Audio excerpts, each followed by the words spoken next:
Hello दोस्तों, मैं गजेंद्र सिंह राजपूत, शिक्षक स्वामी विवेकानंद इंटर कॉलेज पनवाड़ी। आज आप लोगों के सामने कक्षा 12 भौतिक विज्ञान का फर्स्ट टॉपिक स्थिर वैद्युतिकी का तीसरा वीडियो लेकर उपस्थित हूँ। तो शुरू करते हैं। फर्स्ट हेडिंग वैद्युत क्षेत्र। इसके पहले वीडियो में मैंने आपको कूलाम का नियम और वैद्युत आवेश से संबंधित कुछ डेफिनेशन बताई थी। अब वैद्युत क्षेत्र क्या है कि ऐसे कोई आवेश Q तो किसी आवेश या आवेश समुदाय के चारों ओर का वह क्षेत्र जिसमें कोई अन्य आवेश आकर्षण अथवा प्रतिकर्षण बल का अनुभव करता है, वैद्युत क्षेत्र कहलाता है। जैसे मान लीजिए ये कोई आवेश है तो ये अपने चारों तरफ एक क्षेत्र उत्पन्न करता है और इसके अंदर जब भी कोई अन्य आवेश लाया जाएगा तो ये जो आवेश है इस दूसरे आवेश पर एक बल आरोपित करेगा। तो ऐसे क्षेत्र को वैद्युत क्षेत्र कहते हैं।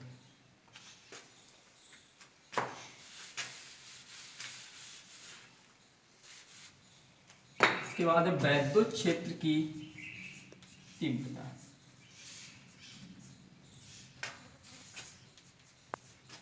तो वैद्युत क्षेत्र की तीव्रता वैद्युत क्षेत्र में स्थित किसी बिंदु पर वैद्युत क्षेत्र की तीव्रता उस बिंदु पर स्थित एकांक धन परीक्षण आवेश पर कार्य करने वाले वैद्युत बल के बराबर होती है। वैद्युत क्षेत्र की तीव्रता एक सदिश राशि है और इसका मात्रक न्यूटन प्रति कूलाम होता है। यदि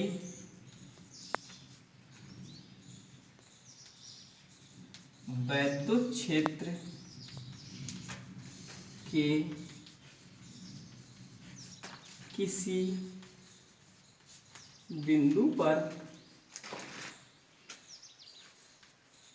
स्थित कोई परीक्षण आवेश Q0 हो और उस पर लगने वाला वैद्युत बल कैपिटल F हो, तब उस बिंदु पर वैद्युत क्षेत्र की तीव्रता E बराबर F/Q0। क्योंकि वैद्युत क्षेत्र की तीव्रता एक सदिश राशि है इसलिए इसके ऊपर वेक्टर लगा के प्रदर्शित करेंगे। अब यहाँ बल का मात्रक न्यूटन होता है और आवेश का मात्रक कूलाम, इसलिए वैद्युत क्षेत्र की तीव्रता का मात्रक बराबर न्यूटन प्रति कूलाम। विमीय सूत्र बराबर न्यूटन यानी बल का विमीय सूत्र mL/T-2 बटे कूलाम का विमीय सूत्र AT। तो इस प्रकार वैद्युत क्षेत्र की तीव्रता का विमीय सूत्र आएगा mL/T-3A-1।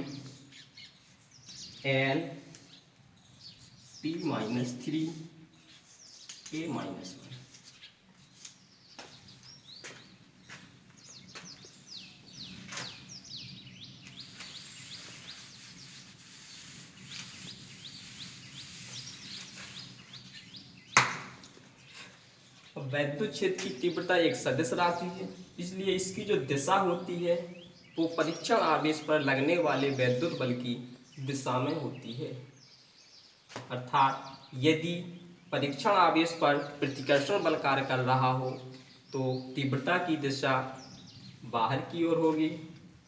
जैसे मान लिया ये कोई +Q आवेश है और इससे r दूरी पर कोई बिंदु P है और इस पर वैद्युत क्षेत्र की तीव्रता ज्ञात करनी है, तो यहाँ पर हम सदैव धन परीक्षण आवेश मानेंगे अब ये धन हुआ, ये धन हुआ, तो इन दोनों में प्रतिकर्षण बल के कारण तीव्रता की दिशा बाहर की ओर होगी। और यदि ये माइनस का आवेश हो तो आकर्षण बल के कारण तीव्रता की दिशा अंदर की ओर होगी, यानी जो तीव्रता की दिशा निकाली जाएगी वो बल की दिशा में होगी।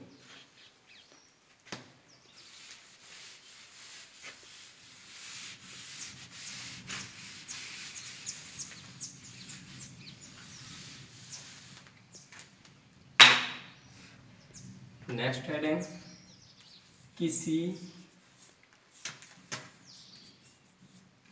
बिंदु आवेश के कारण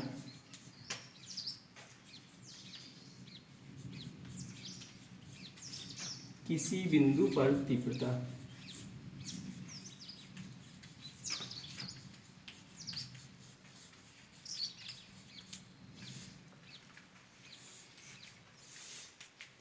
यानी कोई आवेश दिया होगा और उससे कुछ दूरी पर किसी स्थित किसी बिंदु पर तीव्रता ज्ञात करनी है।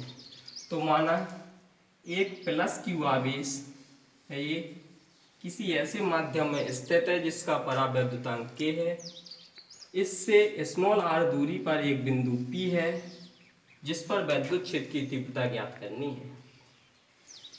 तो इस बिंदु पर तीव्रता ज्ञात करने के लिए इस पर हम एक प्लस का Q0 आवेश स्थित मानते हैं। अब क्योंकि ये दोनों प्लस आवेश हैं, इसलिए इस Q0 पर प्लस Q आवेश के कारण जो बल लगेगा वो प्रतिकर्षण बल होगा। इसलिए तीव्रता की जो दिशा आएगी वो इस तरफ होगी। तो सबसे पहले निकालेंगे प्लस Q आवेश के कारण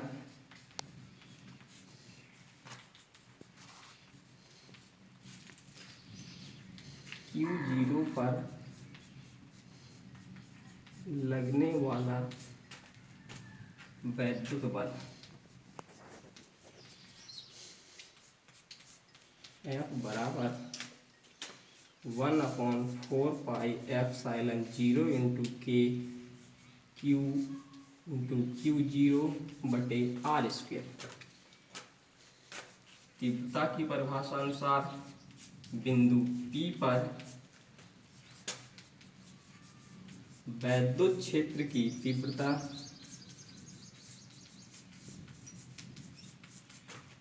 E बराबर F/Q0।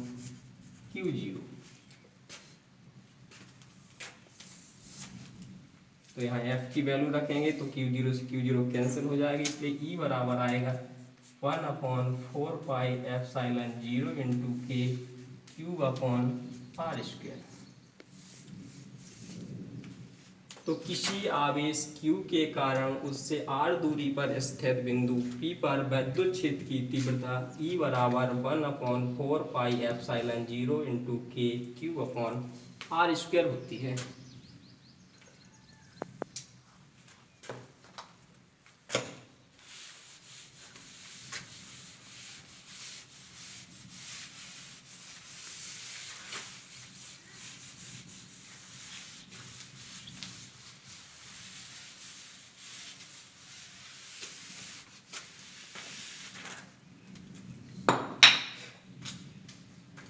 नेक्स्ट हेडिंग, वैद्युत बल रेखाएं।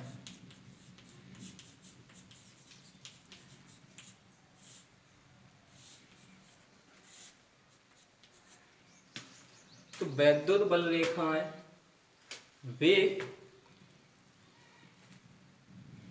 वैद्युत बल रेखा वैद्युत क्षेत्र में खींचा गया वह काल्पनिक वक्र है जिसके किसी बिंदु पर खींची गई स्पर्श रेखा उस बिंदु पर वैद्युत क्षेत्र की दिशा प्रदर्शित करती है तथा उस बिंदु के चारों ओर एकांक क्षेत्रफल से गुजरने वाली बल रेखाओं की संख्या उस बिंदु पर वैद्युत क्षेत्र की तीव्रता को प्रदर्शित करती है।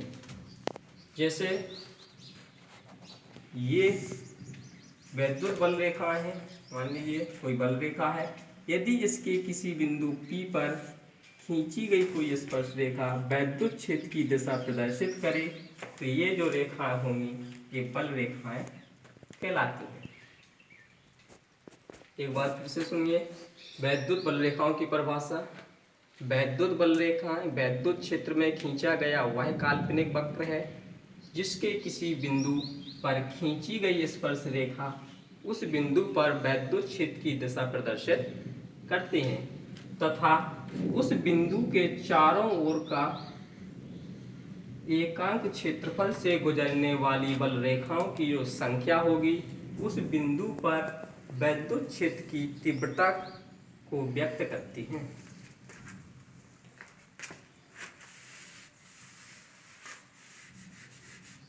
इसके बाद वैद्युत बल रेखाओं के गुण।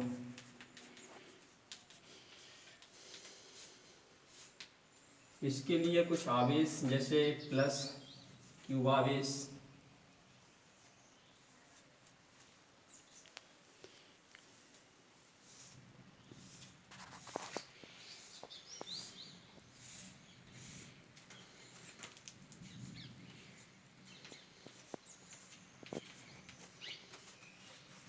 माइनस क्यू आवेश,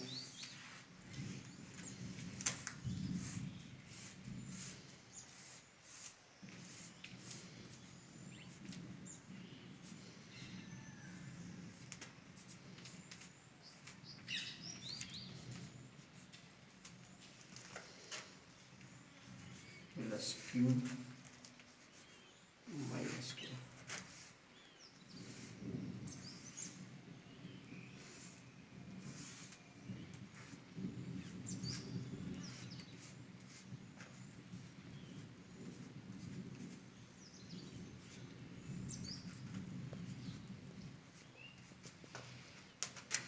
तो वैद्युत बल रेखाओं के गुण समझने के लिए पहला पॉइंट, यदि कोई अकेला धनावेश स्थित है तो इसके कारण जो वैद्युत क्षेत्र उत्पन्न होगा उसमें बल रेखाओं के गुण अलग होंगे।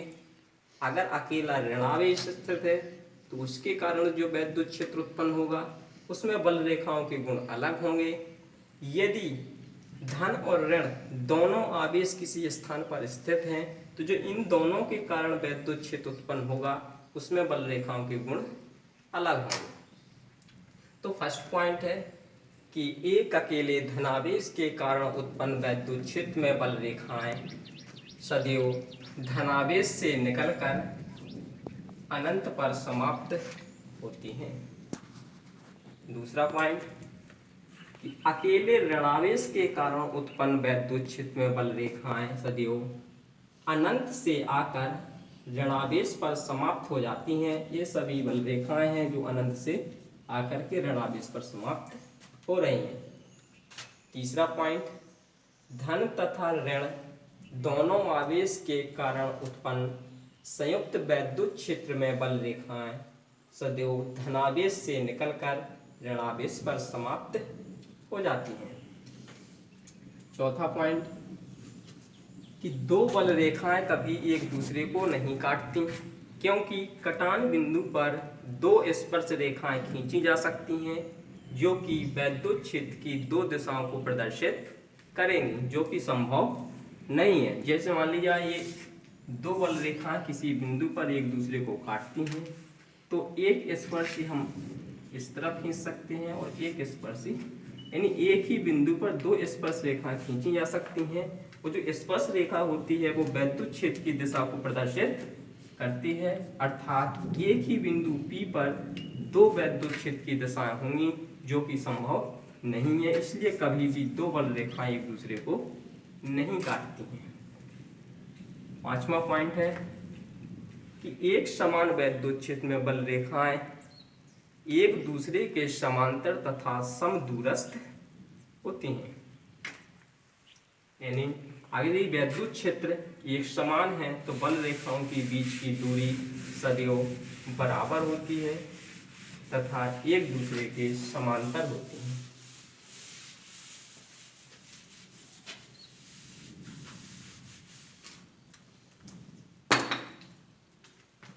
इसके बाद आता है वैद्युत द्विध्रुव।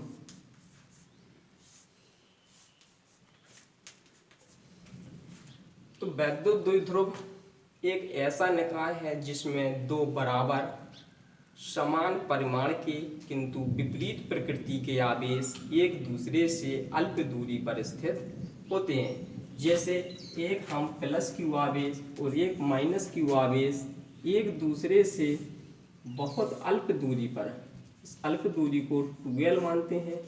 यदि दो बराबर और विपरीत प्रकृति के आवेश एक दूसरे के बहुत निकट स्थित हों तो ये संरचना जो होती है ये वैद्युत द्विध्रुव कहलाती है। जैसे HCl का अणु कॉमा NaCl का अणु, ये सभी संरचना एक वैद्युत द्विध्रुव का काम करेंगी, क्योंकि HCl में यदि देखा जाए तो H और Cl ये प्लस आवेश व्यक्त करेगा और ये माइनस, और इन दोनों के बीच की दूरी जो होगी वो बहुत सूक्ष्म होगी, तो ऐसी संरचना वैद्युत द्विध्रुव कहलाती है।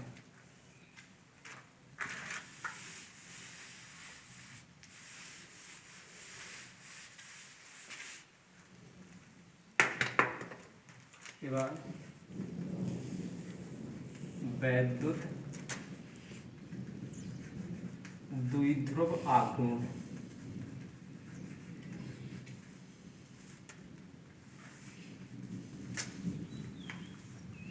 तो माना ये कोई वैद्युत द्विध्रुव है जिसमें एक प्लस क्यू आवेश एक माइनस क्यू आवेश एक दूसरे से अल्प दूरी 2L पर स्थित है। तो वैद्युत द्विध्रुव आघूर्ण क्या है कि वैद्युत द्विध्रुव के दोनों आवेशों में से किसी एक आवेश के परिमाण यानी प्लस क्यू और माइनस क्यू में से किसी एक का परिमाण लेंगे और दोनों आवेशों के बीच की दूरी के गुणनफल को उस वैद्युत द्विध्रुव का द्विध्रुव आघूर्ण कहते हैं। इसे P से व्यक्त करते हैं, अर्थात P बराबर Q इंटू 2L।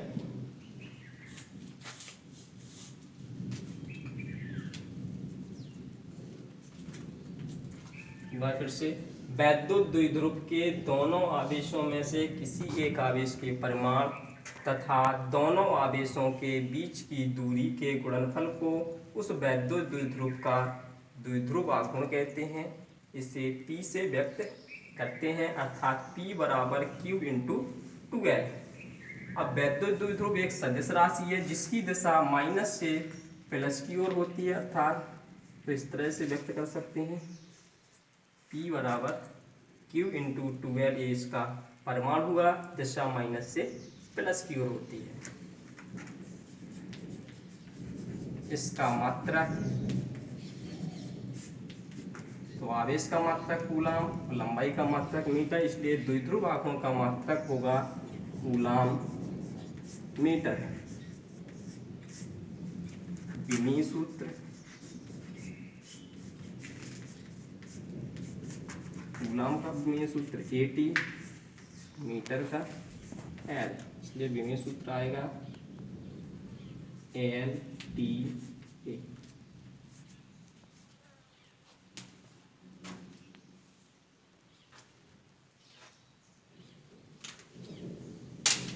आज का वीडियो यहीं खत्म करते हैं।